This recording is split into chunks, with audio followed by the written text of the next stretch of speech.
Urunani rw'amashirahamwe yishinze guharanira iterambere ry'ibidukikije mu kugwanya ingaruka ziva kw'ihindagurika ry'ibihe rwaratunganije uruganda rwo kurabira hamwe ingene itegeko rigenga amashamba ryoshirwa mu ngiro. Engineer Inosanirwa n'inzigo asanzwe arongoye Urunani aratubwira icatumye baja hamwe n'ayandi mashirahamwe.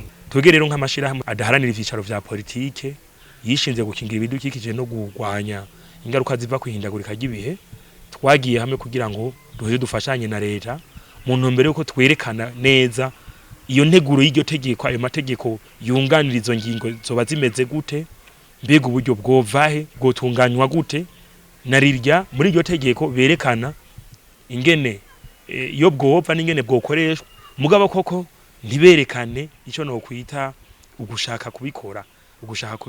Twere tukabona yuko ari agahagaze kanini kuri iryo tegeko kugera no munsi risanzwe ari ryo riko ragenga Burundi mu bijanye n'amashamba. Ayo mashamba nayo asanzwe ageramiwe uno munsi ku rugero rwo hejuru, kubera ko ayo mashamba gice ariko kingana n'amahegitari hafi 172. Ayo nayo kugereranije kugataka Burundi buriko ni bice 7%.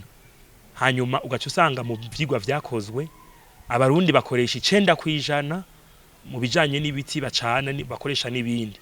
Murumva ko tugeze ku rugero ducana canke dukoresha ibindi ibiti tudafise.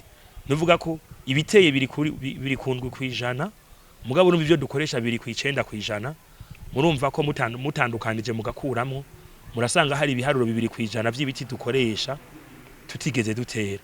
Ivyo rero nk'amashirahamwe aharanira iterambere ry'ibidukikije no kugwanya ingaruka ziva kw'ihindagurika ry'ibihe bikadutera amakenga. Bamwe mu bari baje mu zo nyigisho barashikiriza icokorwa mu ntumbero yo gukingira amashamba. Icokorwa icambere nuko kandi canakozwe ni iki cyo kugira ngo abantu bamenyeshwe bibutswe amategeko agenga amashamba mu Burundi. Kiro ko cyamaze gukorwa nakanya ko rero abafise uburenganzira gufata ingo baca bicaramo kugira ngo barabe mbega ibi biteza gukorwa bitarakorwa bikorwa nande. Rero natwe rero nk'abaje gukurikirana zino anyigisho tuzoca dufasha kugira ngo tumenyekanishe ivyo bibura kugira ngo tubibwira abateza kubikora babikore. Aho cyane cyane nk'ico korwa twabonye ko ikenewe cyane hariho gushiraho ikigega kizofasha gukingira amashamba, kandi twabonye yuko ico kigega cofasha cyane kugira ngo amashamba ndubwaca kingirwe. Aho kandi no gushiraho n'irya migwi isabwa kugira ngo izirafasha habo rw'igihugu rw'intara mu makomine ndetse no ku mitumba kugira ngo kabakanye yuko abantu bose baza baributswa ibisabwa kugira amashamba yacu akingirwe.